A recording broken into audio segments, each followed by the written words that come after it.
Alrighty, so I am here with Russell. Russell lives in East Palestine. He's currently staying at the same hotel that I am here in Columbiana. A whole bunch of folks are staying here who've been displaced at this point and are staying here temporarily since the derailment has happened.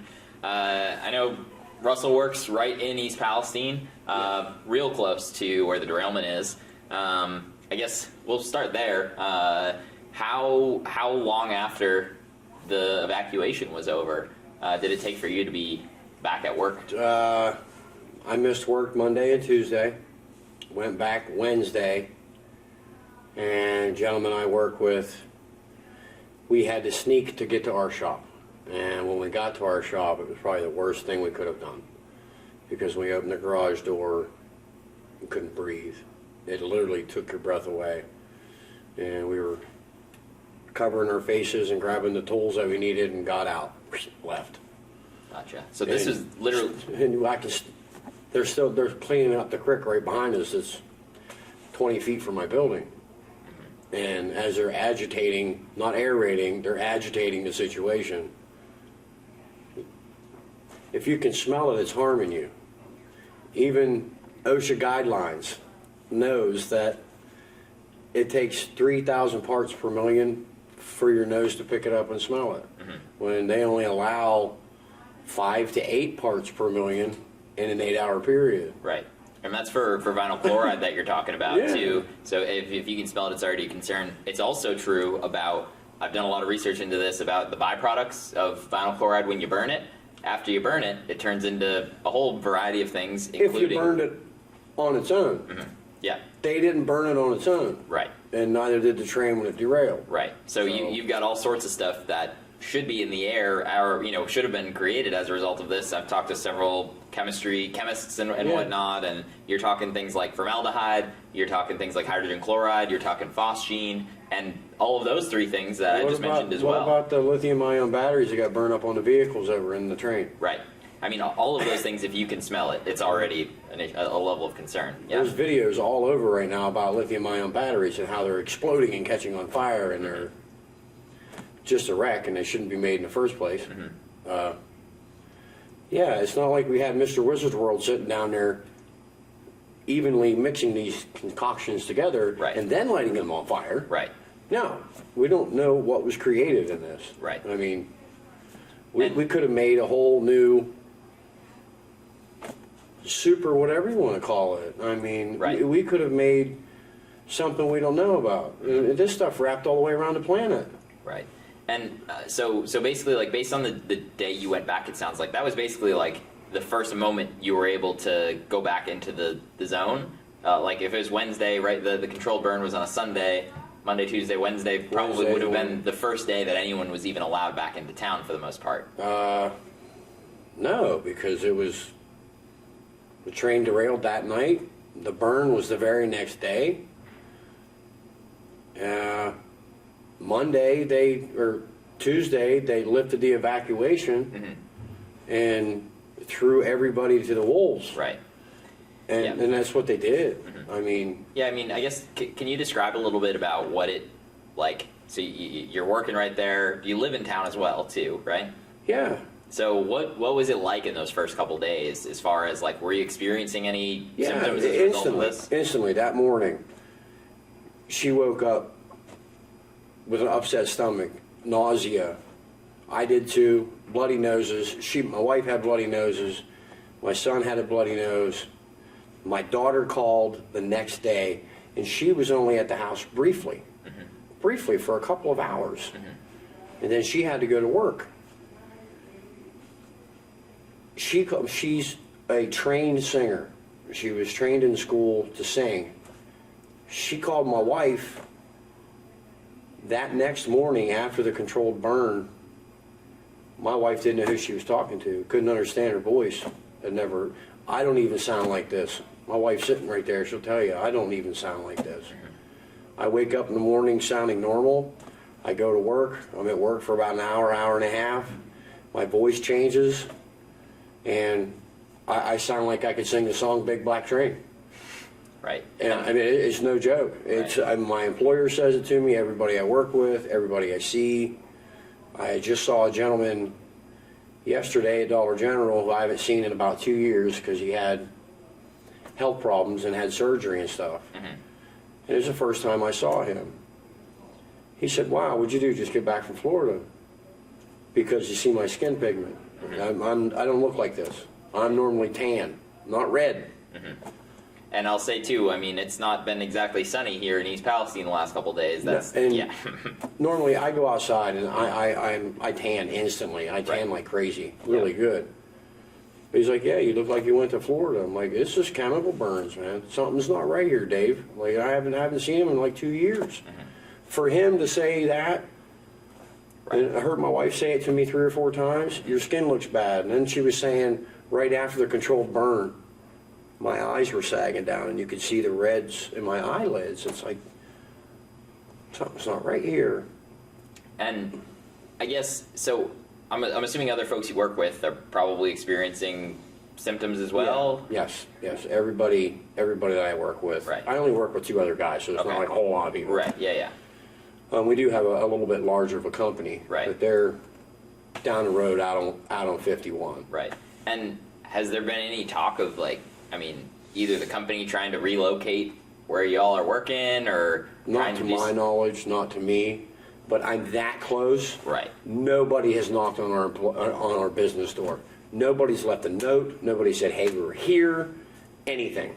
But yet they'll bring their compressors in and their pumps in, and they'll just set them right on our property and start contaminating our town for us. But nobody from the EPA, no police department, nobody. Nobody from North Nobody. Southern, Like, yeah. even our own mayor. Like everybody has given this guy praise, and I probably shouldn't say what I'm going to say right now, but I'm tired of it. Our own mayor has no idea what he's doing. Mm-hmm.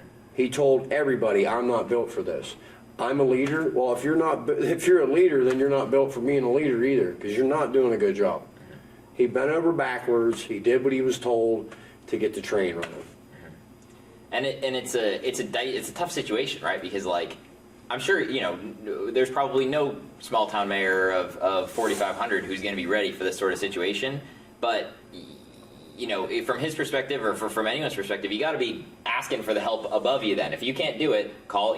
Let's get the governor, and the governor's not doing anything about it. The federal government's not doing anything about it. It doesn't matter if Yeah. you're ready for it or not. Yeah. These are your townspeople. Yeah. Yeah. They're basically looking at you like a father figure. I mean, if you can't understand that, you shouldn't be in office. Right. I mean, these are basically your kids now. You've just asked all these people to stand behind you. Well, you better have the, whatever you want to call it, to stand in front of them. Right. And he's not. Right. I mean, he's not. They didn't. I mean, we saw it ourselves at the, we were at the city council meeting on Monday night this week. And, yeah, it was a joke, wasn't it? It was an absolute joke, and there was a couple things that stood out to me. Number one, they barely gave any update about what's going on in regards to the derailment, in regards to testing of any kind. There were a lot of residents there who talked to me afterwards and were frustrated. The other thing that was missing was any input from residents at all. No one was... And it was supposed to be a question and answer. Right. And it wasn't. It hasn't been. Every time that they have it, it's not. You can ask a question, but you ain't getting no damn answer from it. Right. And frankly, too, I will say there was a lot of clapping for themselves that they've done a good job, and they right. Nobody's knocked on my door, I've been in this town for 15 years now. I've been a member of this community for the last 23, met my wife 25 years ago. We've been in this town, in this community since then, and I'm awestruck. I just can't believe, I don't know what to say. It's despicable. They're not saying what they want to say because they're advised by their council to not say anything. And they have to do that part of their job. But that's the lesser side of their job. They're supposed to be running our village to the best of their ability. Right. And the people come first. We put you there. We put you there, we can take you out. It's that simple. We don't have to vote for you again. Right. You can vote for Mickey Mouse next time and do a better job. Right. I mean, that's just the way it is. That's the way it's supposed to be. That's why we vote.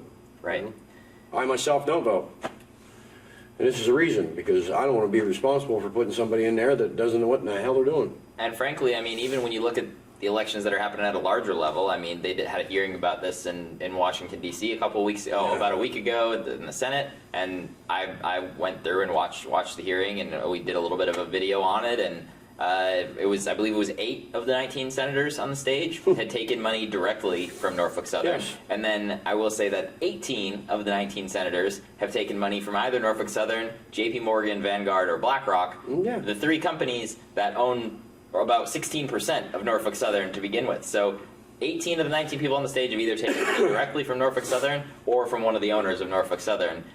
I mean, how can you expect, like, you know, when you're talking about voting, who do you vote for in that case? How do you replace these people? And it's an impossible position for folks. I'm advocating folks should vote, but at a certain point, your options get pretty limited. Very limited, yeah.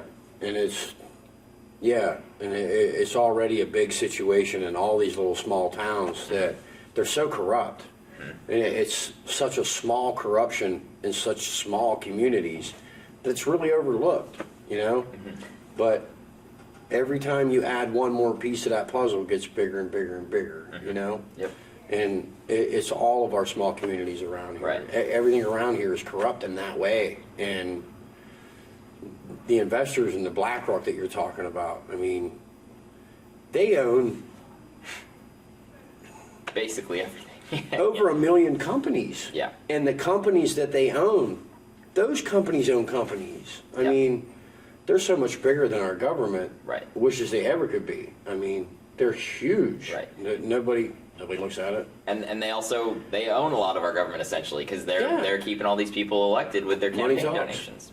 Money talks, you know? And to circle it back to the point you had in the beginning is like, you know, they did what they could to get the railroad open as fast as possible. I'm sure that the mayor and other folks were heavily pressured by Norfolk Southern, because Norfolk Southern at that point was the one giving calling all the shots, basically. Yeah. Even the federal government was listening to Norfolk Southern, and all these people, the mayor, the governor, the federal government, they're just letting Norfolk Southern tell them what it is and just believing it.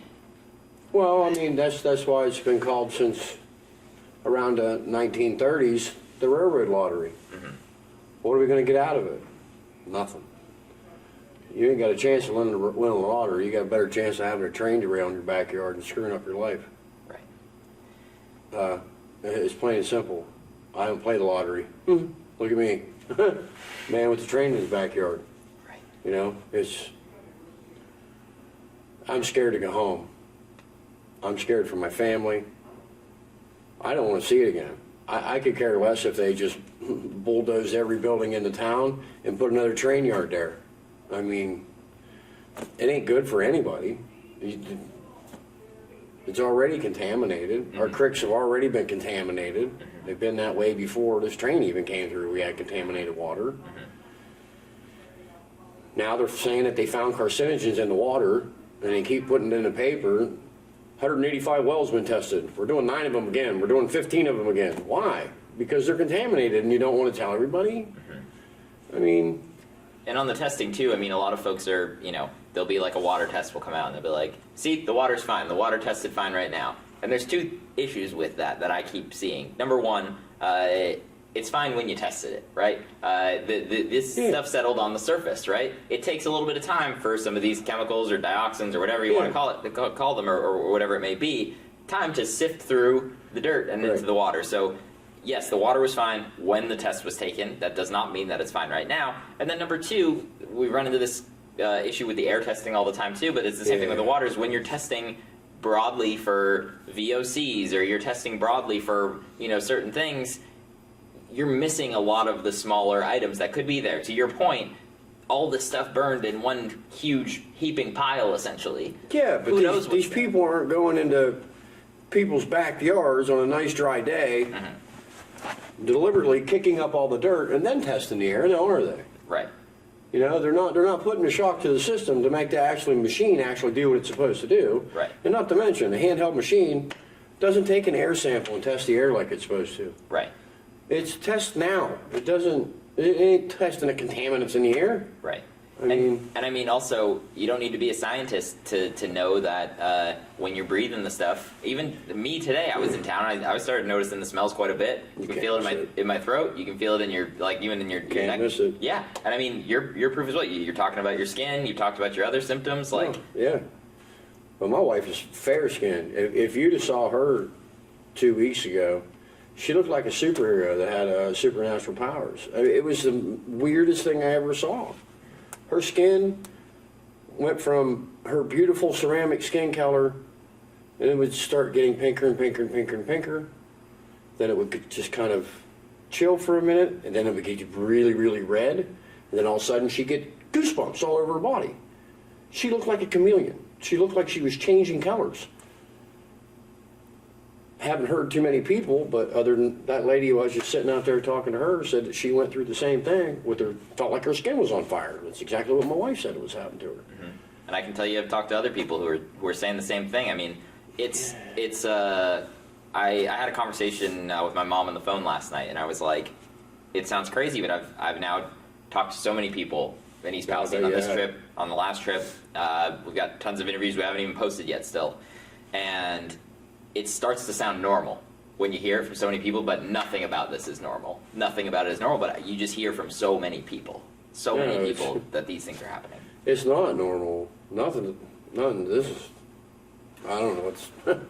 But and it's wild though, because if you ask any of these officials right now, everything's fine. Everything's fine. They're not even admitting. That's because that's what they're told to say. That's what they're told to say. They don't want to cause a ruckus. God forbid, let's get on a surfboard and ride this wave. You know, I'm over that side of it. Everybody has to be so politically correct all the time that people are not allowed to give their feelings. And they're not allowed to say, you know what, you're pissing me off with the way you're handling the situation. And you're pissing me off the way you're handling the situation. This is my family, not yours. It's that simple. I don't care if you came here and drank the damn water. You spit it back in a damn glass and you took your ass back to your $1 million home. Where are you at now? Where are we at? We're living in it. We're washing in it. You're not, and you wouldn't. Don't tell me you think your family's safe here. We're contaminated. We will be for the rest of our lives. A lot of stuff that nobody's looking at. I'm a professional. I've been doing the same thing since I met my wife. I'm a maintenance man, a millwright, whatever you want to call it. If it's broke, I can fix it. I can figure out a way to fix it. I'm contaminated, okay? So for me to find another job, thank God I have an employer right now. For me to find another job somewhere, doing what I do, when I walk into a company, they give me the keys to their building, no matter what it is. It's a manufacturing company, no matter what it is. I'm the maintenance guy. Something happens, I have to fix it. I gotta get called out, I gotta fix it. I gotta be able to get into that room at any given time. So would you hire somebody that has a potential of 5 to 7 years, and then they're gonna have liver cancer, any number of things that we don't even know about yet, and you're just gonna hand your keys to your company over to that gentleman, knowing you're investing in that person at that time because of his knowledge and how he's going to help you and help your business to stay afloat? Would you do it? Right. I mean, that's taking the possibility that you're going to lose this employee and have to do this again in 5 to 7 years? Right. No. Yeah. No. You're right. People and professionals don't do that, and they won't do that. They look at the long haul of things. Right. They don't know. They're not looking for somebody that can pick up a can of pop and put it over here so they can put it in a box. Right. When you hire a professional, and learn how to do everything and be able to do it for a long time, so they don't need to worry about having to hire a new one every. Exactly. Yeah. And now we're contaminated. I can't. I'm afraid. And I know it's hurt me. I've already went for one job interview, and you're from East Palestine. The interview was over 15, 20 minutes later. I didn't get a call back. Right. I guess, what are what's your plan from here? I mean, you've got a house in East Palestine. I'm not sure if you own it or if you rent. Yeah, but I own it. I This is mean, the second property I've owned in East Palestine. I had to move out of the other one because they put a dump down in Negley, Ohio that was 7 miles away from East Palestine. I had a farm out there. They put that dump in. I lost my farm. I got away from my farm. Thought I was moving my family to a safe place. Guess what? Won that lottery, didn't I?